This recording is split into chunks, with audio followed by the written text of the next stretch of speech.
Hei! Ma tahtsin sulle täna edasi anda ühe olulise mõtte, mida ma kunagi oma mentorilt andsin või sain, tähendab. Meil Nelli on jälle siin väga tõsise olekuga. Alati laividel.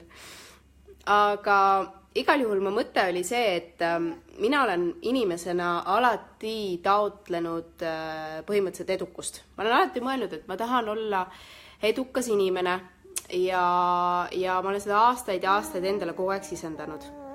Kuni ma ükskord sain kokku elu tahtel ühe väga vahva inimesega, ja kes on siis mulle ka mentoriks.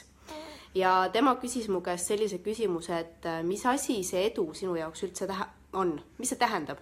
Mida see edu sulle tähendab?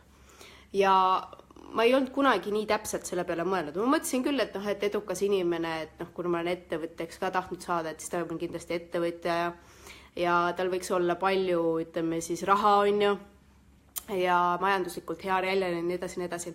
Aga ma tegelikult ei olnud enda jaoks kunagi defineerinud seda edukaks olemist, kuni ta siis ütles mulle, et aga ole hea, pane omale see kirja.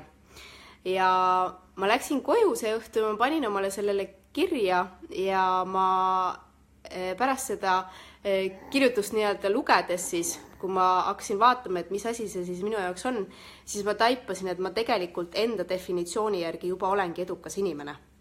Et see oli see, mis tuli minu alateadusest välja, et mida see edukus minu jaoks siis tähendab. Ja sellel hetkel ma olin täiesti šokis, et okei, et mis siis nüüd edasi. Ja siis ma sain alles enda jaoks hakata panema suuremaid eesmärke või taotlema neid uusi asju, et mida ma siis päriselt mis on see next step minu jaoks. Aga üks asi on edukus, aga väga tihti me tegelikult inimestena taotlemegi selliseid ümmargusi asju, et ma tahan rohkem raha või ma tahan olla edukas ettevõtja või ma tahan, et mul oleks head suhted ja nii edasi.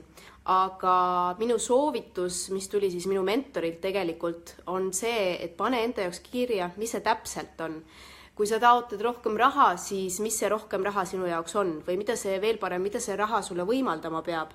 Et sa saaksid selgelt ka siis seda mõõta.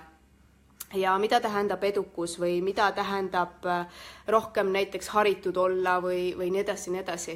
Et pane enda jaoks kirja ja vaata, võib-olla sa leiad ka, et sa tegelikult juba oled seal, kus sa oled tahtnud alati olla.